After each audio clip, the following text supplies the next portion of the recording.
Hi ಎಲ್ಲರಿಗೂ ನಮಸ್ಕಾರ. ನಾನು ವಿದ್ಯಾ. ಇವತ್ತಿನ ವಿಡಿಯೋನಲ್ಲಿ ನಾನು ಸ್ವೀಟ್ ಕಾರ್ನ್ ಸೂಪ್ ಹೇಗೆ ಮಾಡೋದಂತ ತೋರಿಸ್ತಾ ಇದ್ದೀನಿ. ಮೊದಲನೇದಾಗಿ ಒಂದು ಕುಕ್ಕರ್ಗೆ 1 ಬೌಲಷ್ಟು ನಾನು ಸ್ವೀಟ್ ಕಾರ್ನ್ ತೊಗೊಂಡಿದ್ದೀನಿ. ಅದಕ್ಕೆ 2.5 ಕಪ್ಪಷ್ಟು ನೀರು ಹಾಕ್ಕೊಂಡು 2 ವಿಷಲ್ನ ನಾನು ಕೂಗಿಸ್ಕೊತೀನಿ. ತುಂಬ ಎಳೆದಾಗಿದ್ದರೆ 1 ವಿಷಲೇ ಸಾಕು.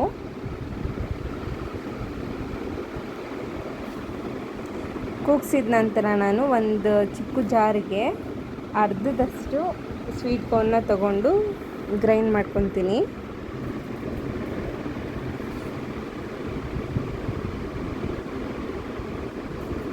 ಅರ್ಧದಷ್ಟು ತೊಗೋಬೇಕು ನಾವು. ನಂತರ ಅದೇ ಬೇಯಿಸಿರೋ ನೀರನ್ನ ಒಂದು ಸ್ವಲ್ಪ ಹಾಕ್ಕೊಂಡು ಗ್ರೈಂಡ್ ಮಾಡ್ಕೊತೀನಿ. ಸ್ವಲ್ಪ ಆರದ ಮೇಲೆ, ತುಂಬ ಬಿಸಿ ಇದೆ.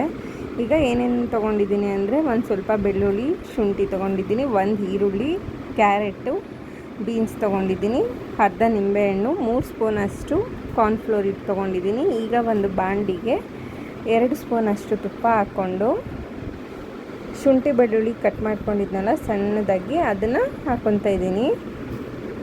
ಲೈಟಾಗಿ ಫ್ರೈ ಆಗಬೇಕು, ತುಂಬ ಏನು ಫ್ರೈ ಮಾಡೋ ಅಗತ್ಯ ಇಲ್ಲ, ಲೈಟಾಗಿ ಫ್ರೈ ಮಾಡಿದರೆ ಸಾಕು. ನಂತರ ಎಲ್ಲ ತರಕಾರಿ ಏನೇನು ಕಟ್ ಮಾಡ್ಕೊಂಡಿದ್ದೆ ಎಲ್ಲದನ್ನೂ ಅಟ್ ಎ ಟೈಮ್ ಒಂದೇ ಸರಿ ಹಾಕ್ಕೊತೀನಿ. ಸಪ್ರೇಟಾಗಿ ಏನು ಹಾಕೊಳ್ಳೋ ಅವಶ್ಯಕತೆ ಇಲ್ಲ. ಒಟ್ಟಿಗೆ ಹಾಕ್ಕೊಂಡು ಒಂದು 2-3 ನಿಮಿಷ ಫ್ರೈ ಮಾಡ್ಕೊತೀನಿ ಹಾಗೆ ತುಪ್ಪದಲ್ಲೇ. ಫ್ರೈ ಮಾಡಿದಾದಮೇಲೆ 2 ಕಪ್ಪಷ್ಟು ನೀರು ಹಾಕ್ಕೊತೀನಿ. ಈಗ ಚೆನ್ನಾಗಿ ಬೇಯೋಗಿ ಬಿಡ್ತೀನಿ ಈಗ ತರಕಾರಿನ. ಅಷ್ಟರಲ್ಲಿ ನಾವು ಈ ಪೇಸ್ಟ್ ರೆಡಿ ಮಾಡ್ಕೊಬಿಡೋಣ ಅಂತೇಳ್ಬಿಟ್ಟು ರೆಡಿ ಮಾಡ್ಕೊತಾ ಇದ್ದೀನಿ. 3 ಸ್ಪೂನ್ ಅಷ್ಟು ನಾನು ಕಾರ್ನ್ಫ್ಲೋರ್ ತೊಗೊಂಡಿದ್ದೆ ಅಲ್ವಾ, ಅದಕ್ಕೆ ಸ್ವಲ್ಪ ನೀರು ಹಾಕ್ಕೊಂಡು ಗಂಟಿಲ್ದಂಗೆ ಪೇಸ್ಟ್ ಮಾಡ್ಕೋಬೇಕು. ನಿಮಗೆ ತುಂಬ ಗಟ್ಟಿ ಬೇಕು ಇನ್ನೊಂದು ಸ್ವಲ್ಪ ಅಂದರೆ ಇನ್ನೊಂದು ಸ್ಪೂನ್ ಆ್ಯಡ್ ಮಾಡ್ಕೋಬೋದು. ನೀವು ಕನ್ಸಿಸ್ಟೆನ್ಸಿ ನೋಡಿಕೊಂಡು ಹಾಕೋಬೇಕಾಗುತ್ತೆ.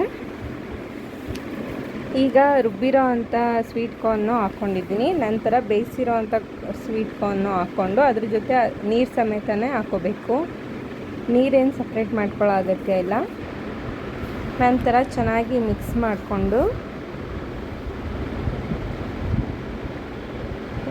ರುಚಿಗೆ ತಕ್ಕಷ್ಟು ಉಪ್ಪು ಹಾಕ್ಕೊಂಡು ಮಿಕ್ಸ್ ಮಾಡ್ಕೊತಾ ಇದ್ದೀನಿ.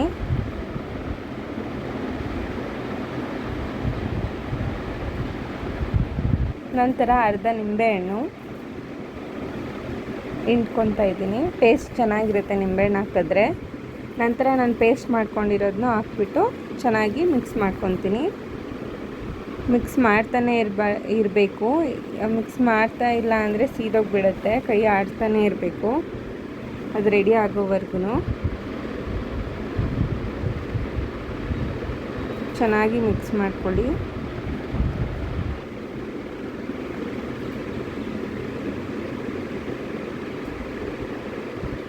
ನೋಡಿ ಚೆನ್ನಾಗಿ ಕುದೀತಾ ಇದೆ. ಈಗ ನಮಗೆ ಎಷ್ಟು ಖಾರ ಬೇಕೋ ಅಷ್ಟು ನಾನು ಮೆಣಸಿನ ಹುಡಿ ಹಾಕ್ಕೊತಾ ಇದ್ದೀನಿ. 1 ಸ್ಪೂನಷ್ಟು ಮೆಣಸಿನ ಹುಡಿ ಹಾಕ್ಕೊಂಡಿದ್ದೀನಿ ನಾನು. ಈಗ ಚೆನ್ನಾಗಿ ಮಿಕ್ಸ್ ಮಾಡಿಕೊಂಡು ಬಿಸಿ ಇದ್ದಾಗಲೇ ಸರ್ವ್ ಮಾಡಬೇಕು, ಇಲ್ಲಾಂದರೆ ಗಟ್ಟಿಯಾಗಿಬಿಡುತ್ತೆ. ಬಿಸಿ ಇದ್ದಷ್ಟು ಟೇಸ್ಟು ತುಂಬ ಚೆನ್ನಾಗಿರುತ್ತೆ. ಒಂದು ಕುದಿ ಬರೋವರೆಗೂ ಕುದಿಸ್ತೀನಿ ಚೆನ್ನಾಗಿ. ಮತ್ತೆ